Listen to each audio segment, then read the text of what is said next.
अहाँ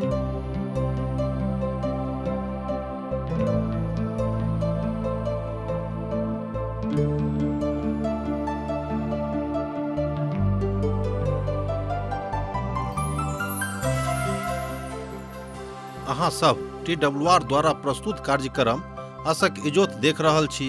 यह एकटा सुनियोजित रूप से बाइबल के पुस्तक के अध्ययन थिको हैं।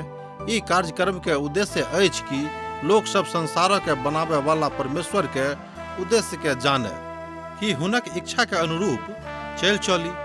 ई उद्देश्य के संग हम वह कार्यक्रम अहाँ के लेल प्रस्तुत कर रहल छी।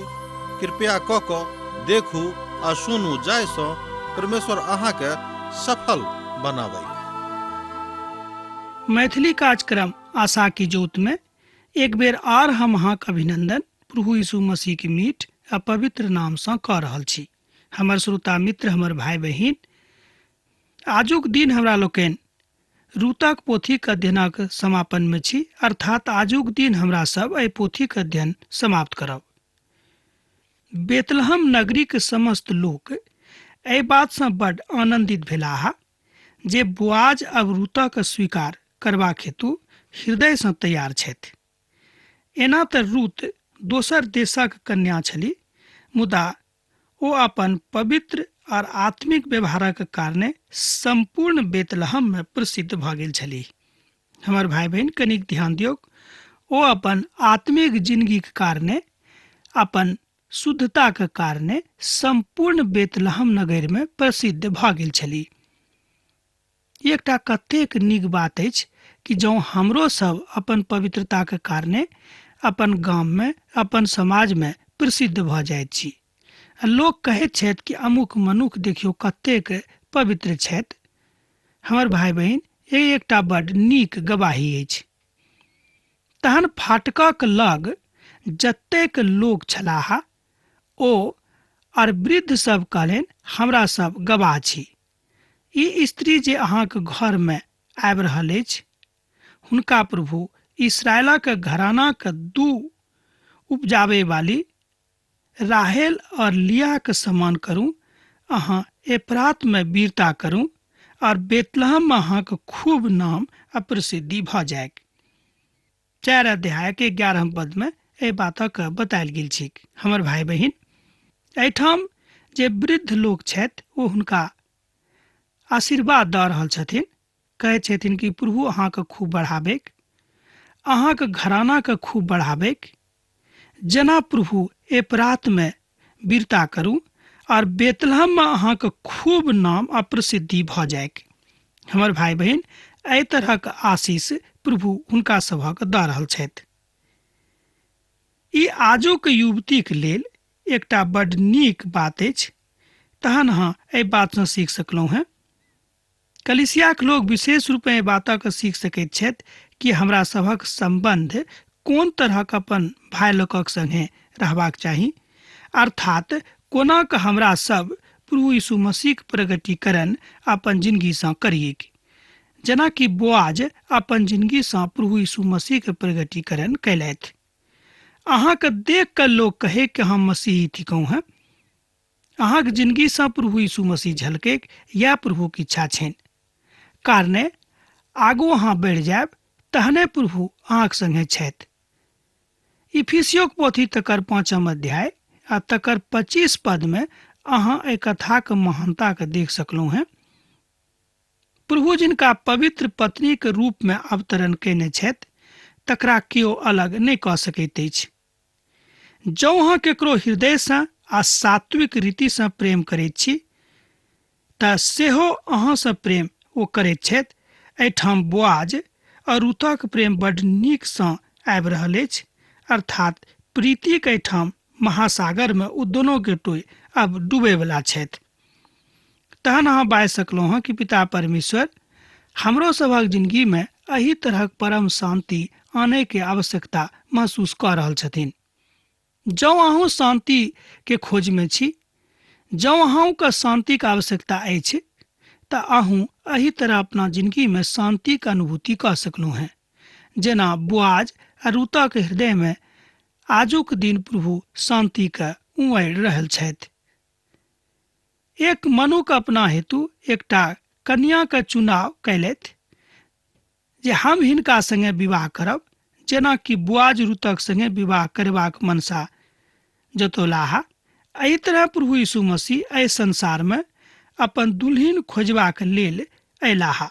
ओ अपन प्रेमक अपन प्राण दऽ कऽ सिद्ध कैलथि, अर्थात हमरा सभक ओ सच्चा प्रेम करैत छथि। तहन अहाँ बाजि सकलहुँ हैं कि प्रभु यीशु मसीह हमरा सभक सच्चा प्रेमी छथि। हुनकासँ बढ़ि कऽ आर दोसर केओ हमरा सभक सच्चा प्रेमी नहि भऽ सकैत छथि। हमर भाई बहिन, जँ अहाँके जिंदगी कनि मनी अनुभव होइत ताहि बातक कहूँ अपन जिंदगीमे अनुभव केने होइब कि संसारमे जे केओ अहाँके मित्र छथि ओ कोनो ने कोनो स्वार्थक कारणे अहाँसँ जुड़ल छथि। तहन अहाँ बाजि सकलहुँ हैं कि हमरा सब अपन प्रेमालापक कारणे हृदयसँ एहि सभटा बातक स्वीकार कऽ सकैत छी कि प्रभु यीशु मसीह हमरासँ प्रेम राखैत छथि। जँ अहाँ प्रभुसँ प्रेम राखैत छी तऽ ई बात अहूँके जिंदगीमे सफल भऽ सकैत छै। तहन अहूँ उत्तर दऽ सकलहुँ हैं कि प्रभु यीशु मसीह अहाँसँ प्रेम करैत छथिन। प्रभु यीशु मसीहके महिमा एहि बातसँ प्रतिपादित होइत अछि जे फिलिपियोक पोथी तकर 3 अध्याय आ तकर 10 पदमे एहि कथाक बड़ नीक रीतिसँ बतायल गेल छै। अब बेतलहमक लोकसभ एहि घटनाक्रमसँ बड़ आनन्दित छथि आ बुआज हृदयमे अपन प्रभुके स्पष्टतासँ देख रहल छथिन। हमर भाई बहिन, एही तरह हमरो सब जेना बुआज बड़ स्पष्टतासँ प्रभुके अपना हृदयमे देखैत छथिन, ओही तरह हमरो लोकनि बड़ स्पष्टतासँ प्रभु यीशु मसीहके अपना हृदयमे देख सकैत छी। आ जे संतान प्रभु अहाँके देने छथि हुनकोमे अहाँ परमेश्वरक प्रेमके देख सकैत छी। देता है। अब तकरा बाद एकटा पद हमरा लोकनि देखब, आ जे संतान प्रभु अहाँके एहि जवान स्त्रीसँ देता है तकरा कारणे अहाँके घराना खूब नीक भऽ जायत जे तमारसँ यहूदाक द्वारा उत्पन्न भेल छल। तकरा बाद बुआज रूतक विवाह लेलथि आर ओ हुनक पत्नी बनि गेलीह। जहन ओ ओकरा लग गेल तहन प्रभुके दयासँ हुनका एकटा पुत भेलनि आ हुनक एकटा पुत उत्पन्न सेहो भेलनि।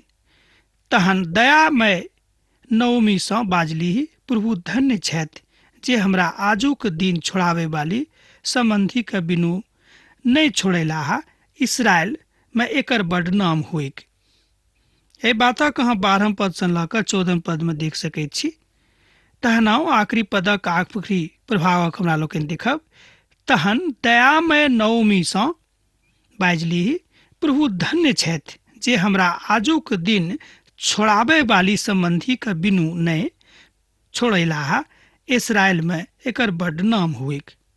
एहिठाम नवमी सेहो बड़ खुश भऽ गेली। हुनको एहि बातक ज्ञान भऽ गेलनि कि जाय गलतीके कारणे हम रोटीके गामके छोड़ि कऽ दोसर ठाम चलि गेल छलहुँ हैं, अर्थात मोआबमे चलि गेल छलहुँ हैं। एही कारणे हमरा जिंदगीमे तकलीफ प्रभु आनि देलखिन। मुदा जहन हम प्रभुके मान लेलहुँ अपन गलतीके प्रभुके सन्मुखमे, तो हमरा माफ कऽ देलनि आ हुनका जिंदगीमे पुनः आनन्द आबि गेलनि।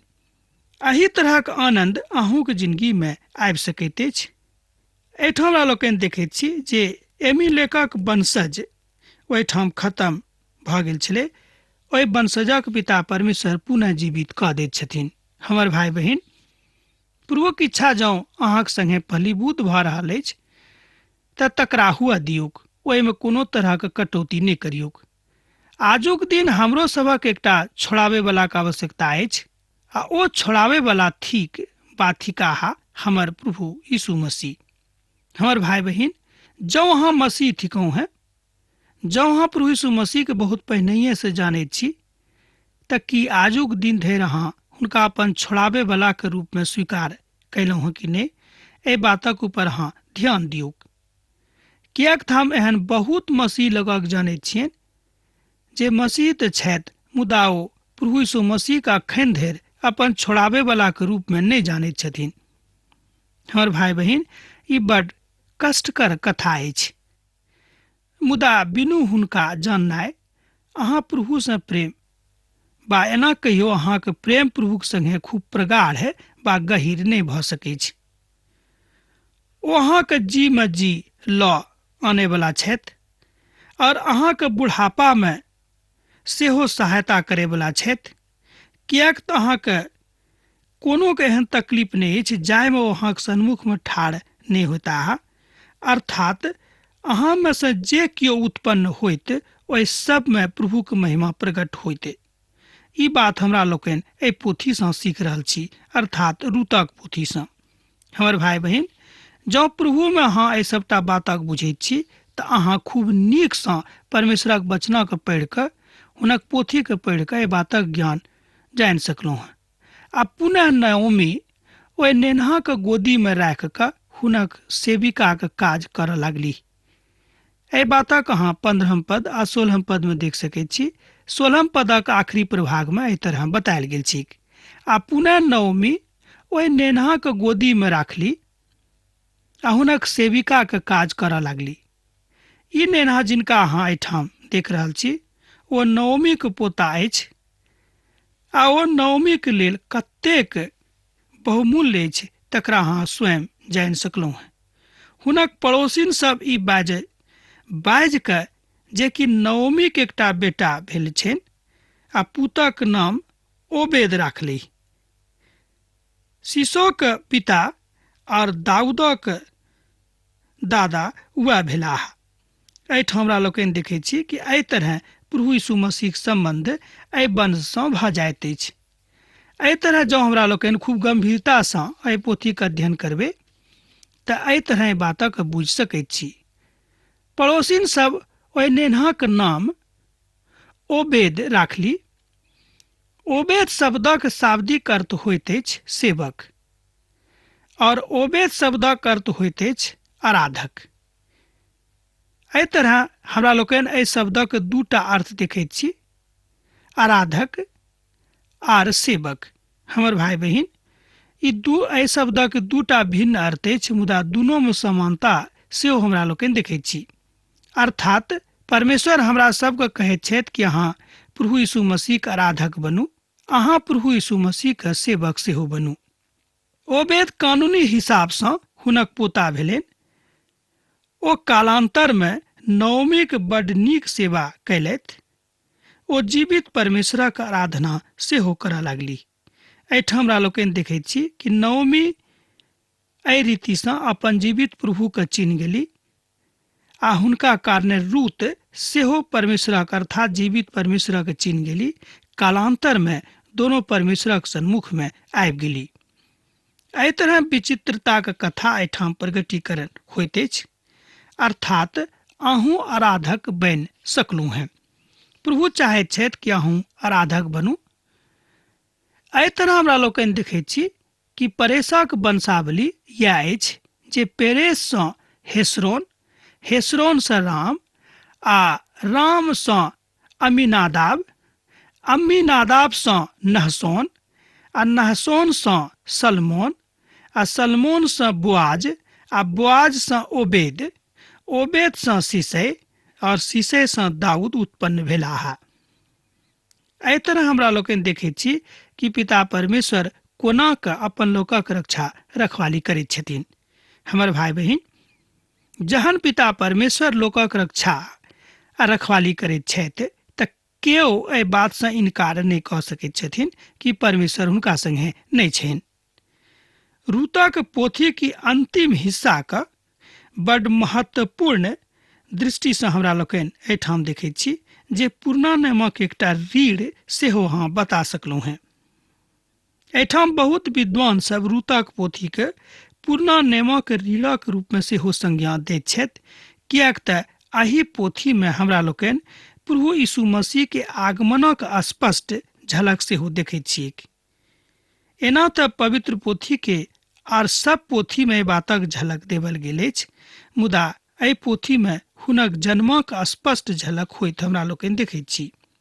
एहि तरह अहाँ बाजि सकलहुँ हैं कि परमेश्वरक प्रेम हुनका हृदय में आबि गेलनि आ प्रभु हुनका दुनू के मिला देलखिन। हमर भाई बहिन, जँ अहूँ प्रभु सँ अतेक प्रेम राखैत छी त परमेश्वर अहूँ का मिला देत, एहिमे संदेह नहीं थिक।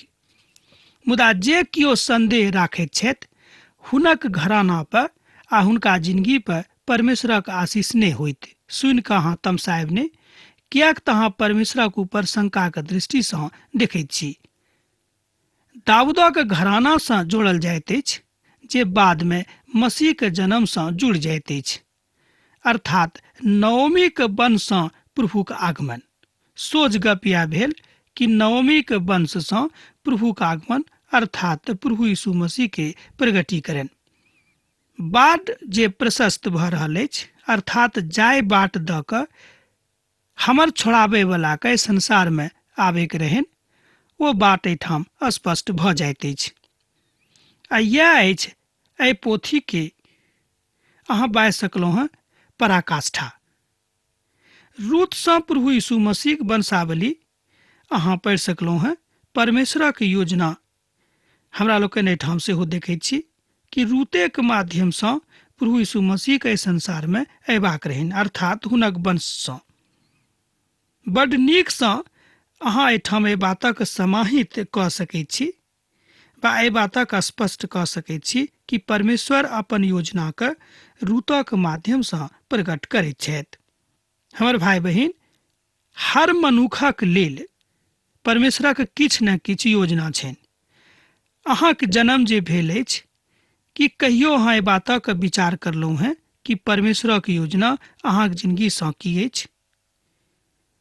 कि अहाँ एहि बातक स्पष्टीकरण कऽ सकलहुँ हेँ कि परमेश्वर अहाँके चिन्हैत छथि कि नहि, वा अखन धरि अहाँ प्रभुके चिन्हलहुँ हेँ कि नहि? तरह तरहक प्रश्न अहाँ स्वयंमे खोजि कऽ देखियौ।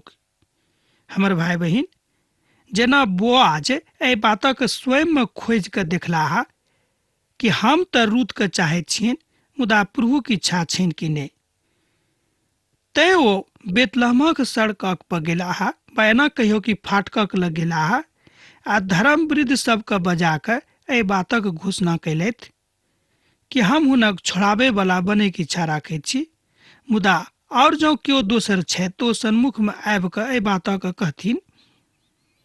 मुदा जहन ओ देख लेलखिन कि आर दोसर केओ नहि आबैत छथि, तहन ओ बुझि गेलाह कि परमेश्वरक योजना इएह छनि कि हुनक छोड़ाबै वाला हम ही बनिए। हमर भाई बहिन, एहि रीतिसँ परमेश्वरक योजना बोआजक जिंदगीमे पूर्ण होइत अछि, अर्थात परमेश्वरक ओहि योजनाक कारणे परमेश्वरक ओहि बातक लेल जे ईश्वरत्व एहिठाम झलकैत अछि, तकरा हमरा लोकनि बोआजक जिंदगीमे देखैत छी। तहन अहाँ बाजि सकलहुँ हेँ कि बोआज एहि बातक लेल बड्ड गम्भीर छलाह कि एहन कोनो गलती हमरासँ नहि हुए कि जाहि बातसँ प्रभु हमर जिंदगीसँ नाराज भऽ जायक। हमर भाई बहिन, की एहि तरहके चिन्तन हमरा सभक अछि? कि एहि तरहक चिन्तनशीलताके जिंदगी हमरा लोकनि जी रहल छी? कलीसियाके सदस्य रहलाक बादो कि हमरा सब एहि तरहके चिन्तन करैत छी कि प्रभु हमरा पसंद करैत छथि कि नहि? हमर भाई बहिन, जँ प्रभुके पसंद अहाँ एखन धरि नहि बनल छी, तऽ प्रार्थनाके साथ अहाँ प्रभुके पसंद बनि सकलहुँ हेँ। जेना प्रभु यीशु अपन प्राण सूली पर चढ़ा कऽ एहि बातक सिद्धिकरण कऽ देलनि कि पितासँ हम प्रेम राखैत छी आ हम छोड़ाबऽ वाला बनि के संसारमे आयल छी, तहन हुनका लेल हमरा जे किछु करऽ पड़त हम करबाक लेल तैयार छी। हमर भाई बहिन, यह सिद्ध इच्छा प्रभु अहूँके जिंदगीमे प्रकट करैके इच्छा राखैत छथि आ तकरा देखैके इच्छा सेहो राखैत छथिन। प्रभुके इच्छा सदा कालक लेल अहींके अछि, मुदा एहि बातक अहाँ बुझैत छी कि नहि? एहि बातक अहाँ समझैत छी कि नहि? एहि बातक प्रगटीकरण अहाँके जिंदगीमे होइत अछि कि नहि? एहि सभटा बातक अहाँके बुझबाक अछि।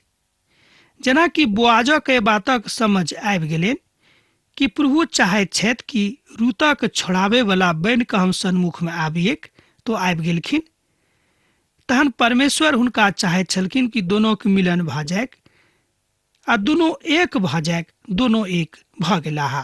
हमर भाई बहिन, अहाँ आ प्रभु यीशु मसीह एक भऽ सकलहुँ हैं, किएक तो चाहैत छथिन कि अहाँ हुनक अंग बनू, किएक तऽ अहाँ हुनक अंग थिकहुँ हैं। ओ नहि चाहैत छथि कि अहाँ कतहु दोसर ठाम जाकर रहियौ। प्रभुक योजना अर्थात प्रभु यीशु मसीहक योजना अहाँक जिंदगीक लेल अछि, तकर प्रगटीकरण एहिठाम होइत हमरा लोकनि देखैत छी। तहन पुनः अहाँ बाजि सकलहुँ हैं कि परमेश्वर अहाँक जिंदगीसँ की चाहैत छथि। फिलिपियोक पोथी तकर 2 अध्याय आ तकर 9 पद सँ लऽ कऽ 11 पदमे एहि बातक सेहो बतायल गेल अछि। जँ अहाँक लग पवित्र पोथी बाइबिल अछि तऽ एहि बातक अहाँ पढ़ि कऽ देख सकलहुँ हैं। अहाँक बचाबैवला स्वयं प्रभु यीशु मसीह अहाँक सन्मुखमे छथि, मुदा अहाँ हुनका सोर अखन धरि पारलहुँ हँ कि नहि, अहाँ हुनका सोर पारैत छियनि कि नहि, एहि बातक अहाँ खूब ध्यान दऽ कऽ देखियौ। अखन बहुत काल धरि अहाँक जिंदगीमे एहि तरहक इच्छा होइत, मुदा अहूँक इच्छा ओहि तरहक अछि कि नहि से अहाँ देखियौ।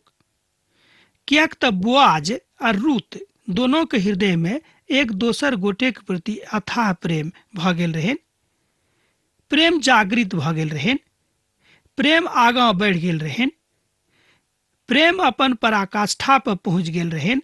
मुदा एहिके बादो ई दूनों मिलकर बातक देखे के इच्छा राखलखिन कि प्रभुक योजना ई अछि कि नहि। मुदा जहन ओ सब एहि बातक बुझि गेलाह कि परमेश्वरक योजना यह हमरा सभक जिंदगी में अछि, तहन ओ एहि बातक बुझि कऽ आगाँ बढ़ि गेलखिन। तहन अहाँ बुझियौ कि एही तरहक इच्छा अहूँ राखू आ परमेश्वरक संगे आगाँ बढ़ू। आब आजुक अध्ययन हमरा एही ठाम समाप्त करबाक आज्ञा दिअ, किएक तऽ अहाँसँ विदा होयके काल भऽ रहल अछि। जेना अहाँ सब हमरा एहिठाम पाती लिखैत रहैत छी, एही तरह लिखैत रहब, बिसरायब नहि। प्रभु यीशु मसीह के नेह सैत घड़ी अहाँके जिंदगी में बनल रहेक। आमीन। हमरा विश्वास अछि कि ई कार्यक्रम अहाँके लेल लाभदायक सिद्ध भेल अछि। हम चाहै छी कि अहाँ अपन आशीषके हमरा संग साझा करू। जँ अहाँके नजीक बाइबलसँ जीवनसँ संबंधित कोनो प्रकारके प्रश्न भऽ सकै अछि तऽ अपन समस्याके लेल प्रार्थना करबाके लेल जँ चाहै छी तऽ हमरा फोन पर जरूर संपर्क कऽ सकै छी। परमेश्वर अहाँ सबके एकटा सुखद आनंदित दिन प्रदान करैक।